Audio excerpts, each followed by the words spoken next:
오늘 아침에 우리에게 주시는 하나님의 말씀은 로마서 8장 12절에서 17절까지의 말씀입니다. 그러므로 형제들아, 우리가 빚진 자로 돼 육신에게 져서 육신대로 살 것이 아니니라. 너희가 육신대로 살면 반드시 죽을 것이로되 영으로서 몸의 행실을 죽이면 살리니, 무릇 하나님의 영으로 인도함을 받는 사람은 곧 하나님의 아들이라. 너희는 다시 무서워하는 종의 영을 받지 아니하고 양자의 영을 받았으므로 우리가 아빠 아버지라고 부르짖느니라.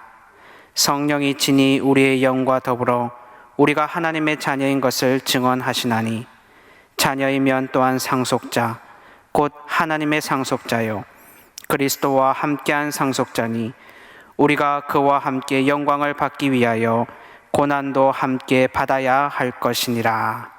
아멘. 사도 바울은 어떤 사람이 그리스도인이 되면 모든 것이 일순간에 다 변화된 것처럼 말씀을 합니다. 그래서 7장과 8장의 톤은 완전히 달라졌다고 말씀을 드렸죠. 7장이 어둠이라면 8장은 빛이에요. 7장이 사망에 이르는 길을 얘기하는 것이라면 8장은 생명에 이르는 길을 이제 말씀을 합니다. 그래서 로마서 8장 12절부터 14절까지 보면 그리스도인이 어떻게 살아야 되는지에 대해서 말씀을 합니다. 12절 한번 보십시오. 그러므로 형제들아, 우리가 뭐라 그랬습니까? 빚진 자이되, 빚진 자이다. 영어 성경으로는 보면 어떤 의무를 갖고 살아가는 사람이다. 대한민국에 있는 남자 청년들은 국방의 의무를 가지고 있지요. 나라에 대해서 빚이 있다고 국방을 감당하는 빚을 지고 있다고 보는 것입니다. 그러니까 우리가 빚진 자이되 우리가 의무를 가지고 살아가는 사람이다. 선에게 충성하든지 악에게 충성하든지, 선에게 종노릇을 하든지 악에게 종노릇하든지 둘 중에 하나 빚지고 살아가고 있다. 하지만 인간의 문제가 무엇이냐? 12절 그 뒷부분입니다. 육신에게 져서 육신대로 살 것이 아니니라. 사람의 문제는요, 이 육신, 악한 본성이에요. 이 죄의 권세, 악한 본성에 휘둘려서 살아갈 수밖에 없는 사람이었었습니다. 그게 모든 예수님을 알지 못한 사람의 핵심적인 문제였었어요. 그래서 사도 바울은 이런 인간의 모습을 7장에서 요약해서 말을 했었지요. 솔직히 우리가 우리 자신을 들여다보니 원하는 바 선은 행하지 아니하고 원치 아니하는 바 악을 행하면서 살아가더라. 선을 행한다고 하지만 그 선의 모든 동기는 사실은 나 자신을 향하여 있더라. 그렇기 때문에 이것은 내 영혼을 꼽히지를 못하게 만드는 것입니다. 그래서 그 결과 어떻게 됐습니까? 오라 나는 곤고한 사람이로다. 누가 나를 이 사망의 몸에서 건져내랴. 나는 겉으로 보기에는 근사해 보이고 화려해 보이고 세상 사람들이 볼 때는 멀쩡해 보이는 사람이지만 사실 내 영혼은 지치고 힘들고 슬프고 곤고하다. 파선당한 배와 같은 사람이다. 거기에서 한 발자국도 벗어날 수가 없다. 이게 예수를 알지 못한 모든 인간의 곤경입니다. 그랬던 사람이 예수님을 알게 되었어요. 이런 예수님을 알게 되어서 이제 그리스도인이 된 사람에게 사도가 말씀을 하는 것입니다. 13절에 너희가 육신대로 살면, 즉 몸의 소욕을 쫓아서 죄악된 본성을 따라 살면 반드시 죽을 것이로되 영으로서 몸의 행실을 죽이면 살 것이다. 몸의 행실을 죽인다. 죄악된 본성이 내 안에 만들어 놓은 습관이 있지요. 행동의 습관이 있고 생각의 습관이 있어요. 특정한 상황이 되면 나도 모르게 특정한 방식으로 생각하게 되고 반응하게 되는 것, 그 생각의 습관입니다. 이게 바로 몸의 행실입니다. 영으로서 이 몸의 행실을 죽이면 이제는 너희가 살게 될 것이다. 죄악된 본성을 따라 그것이 시키는 대로 살면 죽는 삶인데, 이제 성령으로서 몸의 행실, 본성이 내 안에 만들어 놓은 이 습관, 그것을 죽이면 이제는 살게 되어 있다. 그리스도인의 삶의 방향을 지금 말하고 있는 거지요. 우리가 어떻게 살아야 되는지를 말하는 것입니다. 어떻게 살려고요? 영으로서 몸의 행실을 죽이고 살아라 라는 뜻입니다. 그렇게 하면 너희들이 율법의 요구를 이루게 될 것이다. 오해 마십시오. 사도 바울이요, 구약에 나타난 이 계명의 궁극적인 이상과 목표를 포기하지 않았습니다. 유대인들에게, 즉 이스라엘인들에게는 하나님의 백성으로서, 선민으로서 그 모든 이스라엘 백성들이 가지고 있는 궁극적인 소망이 있습니다. 그건 뭐냐면 율법의 요구를 이루는 거예요. 율법의 요구는 간단하지요. 마음과 몸과 정성을 다해서 하나님을 사랑하고 내 이웃을 사랑하는 거예요. 모든 계명은 이 요구를 이루기 위해서 만들어져 있는 로드, 길과 혹은 도로망과 같은 것입니다. 문제는 무엇이냐? 율법은 나로 하여금 그렇게 살라고는 말하지만 살 수 있는 힘은 주지를 못했지요. 힘이 없어요. 왜냐? 본성 속에 있는 이 두꺼운 껍질을 깨고 들어가서 하나님의 뜻대로 살 수 있도록 우리 의지를 이끌어 갈 수가 없기 때문입니다. 그랬던 사람이 예수를 믿으니까 이제는 영으로서 몸의 행실을 죽이고 살라고 다시 명령하는 거예요. 질문이 나와야 됩니다. 아니, 그러면 예수를 믿기 전에는 영으로서 몸의 행실을 죽이고 살고 싶지 않았습니까? 살고 싶었지. 예수를 믿지 않는 사람도 몸의 행실을 죽이고 하나님의 뜻대로 살고 싶었지요. 그런데 문제는 무엇이냐? 그렇게 살고 싶지만 내가 그렇게 살 수가 없었다는 것입니다. 자기 자신도 자기의 문제를 알아요. 하지만 이 문제를 자기는 해결할 수가 없습니다. 그렇기 때문에 진정으로 자신을 깨달아 안 사람, 소크라테스가 성전에 각인해 놓은 대로 너 자신을 알라 라고 진정으로 스스로가 어떤 사람인지를 아는 사람은 자기가 파손당한 배와 같기 때문에 구원은 절대로 내 안으로부터 찾아올 수가 없다는 것을 인정할 수밖에 없다는 거지요. 비로소 구원을 내 밖에 있는 그 누군가, 예수 그리스도를 혹은 예수 그리스도의 아버지이신 하나님을 향해서 내 시선을 돌릴 수가 있게 된다는 것입니다. 무엇이 나로 하여금 내 시선을 내 밖으로 돌리게 만들어주냐? 율법이 이 일을 가능하게 하는 거예요. 그래서 이제는 내가 예수를 알게 되었습니다. 그런데 사도 바울이 이 논리에 지금 점프가 있는 거지요. 다른 특별한 설명도 없이 이제 너 영으로서 몸의 행실을 죽이고 살아. 그럼 네가 살게 될 거야 라고 얘기를 하는 것입니다. 질문이 옵니다. 아니, 도대체 그리스도 안에서 우리에게 어떤 변화가 일어났기에 사도 바울은 이제 몸의 행실을 죽이고 살라고 명령을 하는가? 이전에는 하고 싶어도 할 수 없었던 내게 마치 당연히 할 수 있다는 듯이 사도 바울이 몸의 행실을 죽이고 살라고 명령하는가라는 것입니다.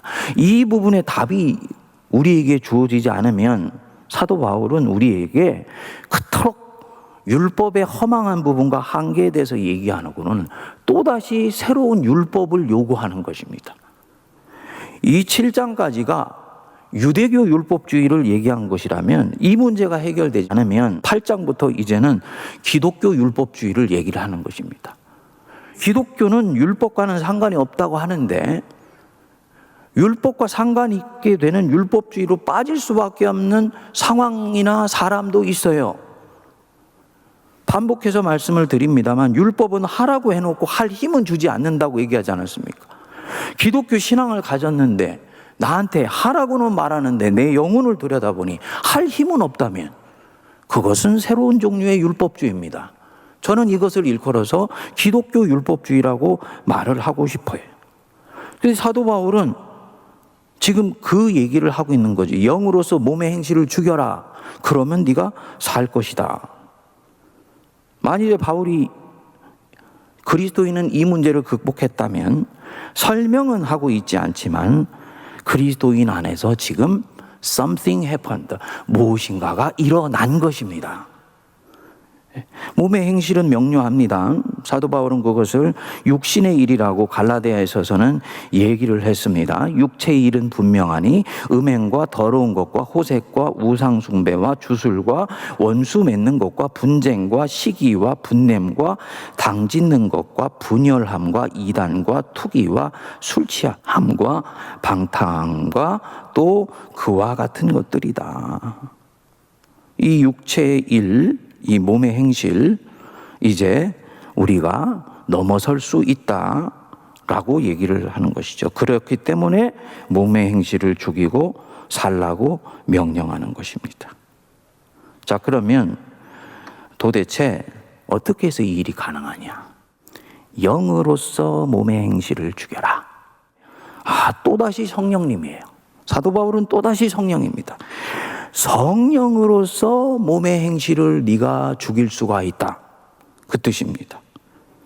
성령이 내 안에 오셔서 무슨 일을 도대체 하시는 것입니까? 성령이 내 안에 오셔서 어떤 작업을 하시기에 그렇게도 살고 싶은 모습으로 살 수 없었던 나로 하여금 이제는 내 의지가 내가 원하는 대로 움직일 수도 있고 하나님 기뻐하시는 방향으로 움직여 갈 수 있다고 보시는 것입니까? 그러니까 성령이 여전히 사도 바울에게는 관건인데 여기에서는 설명을 명료하고 하고 있지 않지만 성령님이 한 사람 안에 들어오셔서 어떤 작업인가를 하시는 거예요. 그래서 원하는 선을 행할 수 있게 해주고 원치 않는 악을 뿌리칠 수 있는 힘을 이 성령님이 어떤 부분에선가 넣어주시는 것입니다. 성령님이 오셔서 그렇게 하시는 것이지 사실 목회를 하기 전에는 그렇게 읽었습니다. 그런데 목회를 하고 성도들을 만나고 보니까 성도님들 중에도 로마서 7장에 나오는 이 바울의 모습을 그대로 갖고 예수를 믿는 사람이 있더라는 것입니다. 근데 사도 바울은 그 문제의식을 가지고 사도 바울한테 들어가 봤더니요. 사도 바울 안에는 얼핏 보여주지만 성령이 우리 안에서 어떤 일을 하시는지를 말씀을 하세요. 그게 바로 16절입니다. 우리 같이 한번 읽어보겠습니다. 성령이 친히 우리의 영과 더불어 우리가 하나님의 자녀인 것을 증언하시나니. 동사만 주의해서 한번 보십시오. 성령이 뭐 하신다고요? 증언하세요. 밝히 드러나도록 보여주신다. 자명하게 드러내 보여주신다. 이 뜻입니다. 성령이 내 안에서 밝히 드러나 보여주신다. 뭐를? 내가 하나님의 자녀인 것을 밝히 드러내 보여주신다. 지극히 당연한 말씀인 것 같은데 굉장히 중요한 말씀입니다. 평범한 것 같지만 절대로 평범하지 않습니다. 평범하다면 이 평범함 속에 바울 신앙과 그리스도인 신앙의 모든 비범함이 다 들어 있습니다. 성령이 내 안에 오셔서 가장 첫 번째로 그리고 가장 중요하게 하시는 작업이 뭐냐? 내가 하나님의 자녀인 것을 밝히 드러내 보여주신다는 것입니다. 이스라엘이 애굽에서 바로의 지배를 벗어나 광야로 나왔지요. 하나님의 인도를 받아서 나왔습니다. 하나님이 이들에게 시내산에서 계명을 주시면서 언약을 맺었어요. 언약의 목적은 명료합니다. 너희들은 내가 택한 내 백성이고 내 자녀이다. 그러니까 너희들은 나 여호와의 뜻대로 살아라. 그리고 너희들은 그렇게 살 수 있다. 살 수 있다고 보셨기 때문에 계명을 주신 것입니다. 그런데 이들은 광야에서 심하게 흔들립니다. 광야의 거친 생활을 이겨내지도 못합니다. 하나씩 둘씩 나가 떨어집니다. 먹을 것도 풍족하지 않고 마실 것도 없고 미래도 보장되지 않는 것 같으니까 존재 전체가 흔들리기 시작하면서 계명도 포기하고 결국은 하나님 자신도 결국 놓쳐버립니다. 뭡니까? 자신들이 하나님의 백성이고 하나님의 자녀라는 사실을 이 광야에서 살면서 잊어버리게 된 거지요. 바로에 의해서 형성된 이 죄성 때문에 하나님의 자녀라는 이 자명한 진리를 결국은 놓쳐버리게 되고 광야의 세월 속에서 이 진리가, 이 사실이 씻겨져 내려가 버리게 되는 것입니다. 만일에 이 이스라엘 백성들이 진정 자신들이 하나님의 자녀라는 사실을 뼛속에 각인하고 있다면, 그렇기 때문에 그분이 이 광야에서 자신들을 보호해 주실 것이고 인도해 주실 것이며 결국 자신은 전능하신 하나님의 손길에 의해서 약속의 땅으로 들어가게 되실 것을 믿게 된다면 이들은 그 광야에서 절대로 실패하지 않았을 것입니다. 하지만 이들은 이 사실을 놓쳐버렸어요. 뭘 얘기하는 것이냐? 하나님의 자녀인 것을 한 사람이 명료하게 알고 있는 것은 그의 모든 이후의 삶을 가능하게 하는 핵심 관건이라는 거지. 모든 믿음이 나오는 핵심은 내가 누구냐? 라는 것이 내 뼛속에 각인되어 있느냐 아니냐라는 것에 의해서 결정됩니다. 내가 진정으로 하나님의 자녀라는 것을 알게 되면요, 나는 그분이 나를 보호해 주실 것을 믿습니다. 그분이 나를 인도하실 것을 나는 믿을 뿐만 아니라 눈으로 보고 삽니다. 왜냐? 나는 그분의 사랑받는 자녀이기 때문이에요. 사랑받고 있는데, 그리고 그 사랑하는 분이 전능하신 하나님인데 내가 무엇을 염려하고 불안해하며 걱정하며 두려워합니까? 하나님의 자녀인 것이 내 안에서 밝히 드러나게 되면 내 속에 나를 괴롭혔던 모든 것들로부터 조금씩 노임받게 되고 해방되게 됩니다. 원수가 빵과 물로 속삭여도 이제는 넘어가지 않습니다. 이전에는 넘어갔어요. 자기가 누구인지를 잘 모르기 때문입니다. 이제는 넘어가지 않습니다. 하나님의 자녀이기 때문에 하나님의 뜻과 상관없는 마귀의 속삭임에 더 이상 내 영혼을 주고 싶지 않습니다. 그래서 마침내 원하는 바 선을 쫓고 원치 않는 악을 뿌리칠 수 있는 내적인 힘이 생긴 것입니다. 이 일을 누가 하신다고요? 성령이 내 안에 오셔서 하나님의 자녀인 것을 증언하시면서 하시는 일이에요. 그러니까 성령이 내 안에 오시니 이 성령이 하나님의 자녀인 것을 확실히 깨달아 알게 해주십니다. 성령이 내 영혼의 조리개를 열어주십니다. 영혼의 조리개가 닫혀 있을 때는 빛이 내 안으로 들어올 수가 없었죠. 카메라에 생리하시죠. 영혼의 조리개를 밝히 여니까 하나님의 은혜의 빛이 내 영혼 안으로 밀물처럼 들어오게 되어서 내가 하나님의 은혜 안에서 어떻게 엮어져 왔고 살고 있고 그분이 나를 사랑하시는지가 밝히 보이고 느껴지고 만져지기 시작하는 것입니다.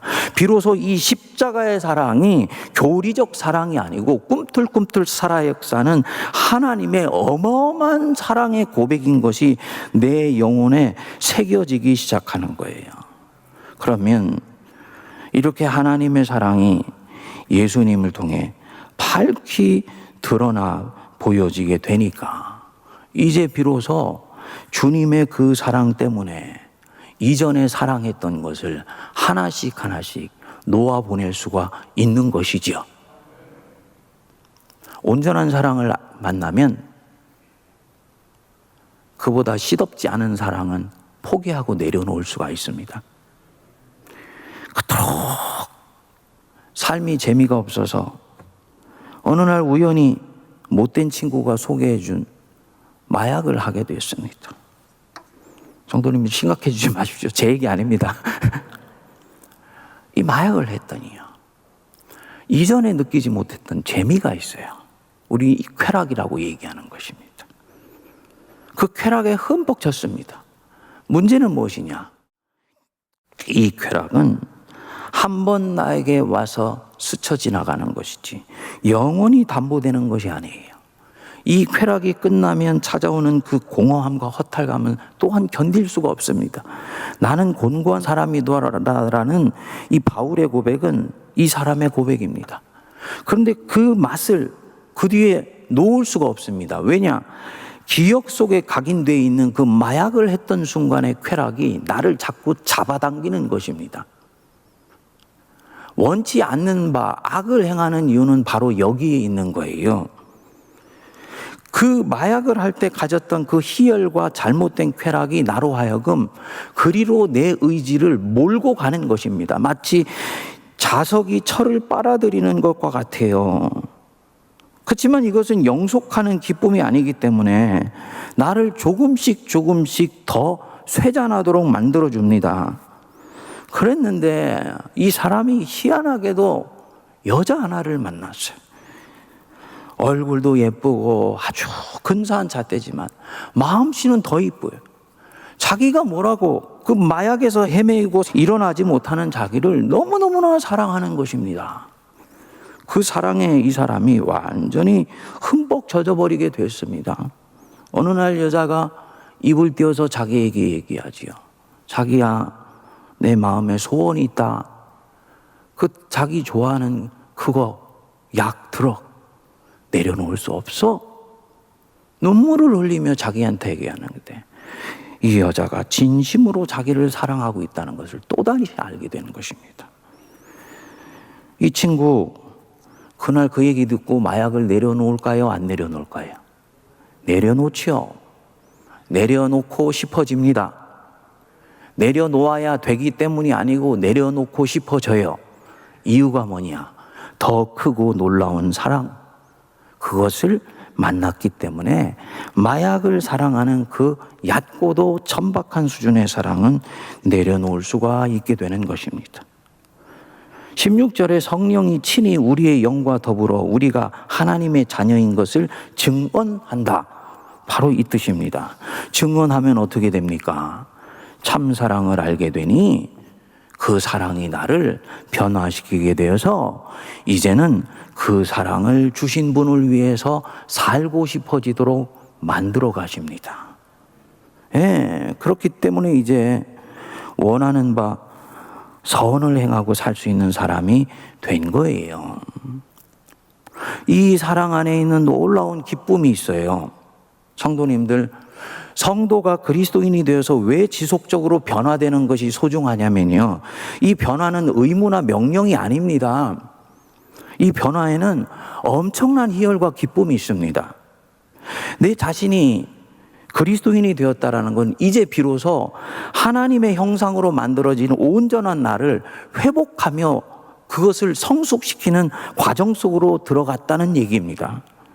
여기에는 바로의 통치 안에, 즉 죄의 통치 안에 있을 땐 거짓된 내 좌가 덜기덜기 묻어있는 가운데서 이 여행을 시작합니다. 그런데 주님을 조금씩 알아가면서 이 내 속에 있는 거짓된 자, 거짓된 습관이 양파 껍질처럼 하나씩 벗겨져 나가기 시작합니다. 이 거짓된 모습이 벗겨져 나가는 순간, 한 껍질 벗겨져 나가는 순간이 고통이면서도 동시에 그 끝에 엄청난 기쁨이 있습니다. 회개의 기쁨을 아는 사람은 그것을 알아요. 회개가 굉장히 귀찮은 일 같은데 회개 뒤에는 엄청난 자유함이 밀려오거든요. 그래서 그 기쁨을 더욱 갖고 싶어지게 만듭니다. 그리고 이 기쁨이 나에게 새로운 열망을 가져다 줍니다. 마약을 하게 된 거, 쾌락을 쫓기 때문이었지요. 거기에서 노임받게 된 것, 사랑 속에 있는 새로운 기쁨이 나에게 찾아왔기 때문입니다. 그래서 이 사람은 마침내 영혼의 더 참 기쁨을 찾아서 점점 하나님의 은혜의 세계를 사모하면서 살아갈 수 있는 사람이 되는 것입니다.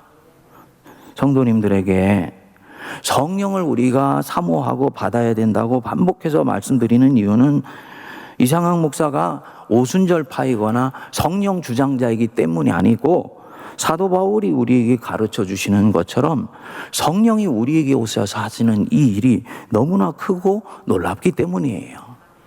우리가 이 성령님이 우리 안에서 역사하시지 않으면요, 초반에 말씀을 드린 대로 예수를 믿고 나서도 또다시 율법주의의 함정에 빠지게 됩니다.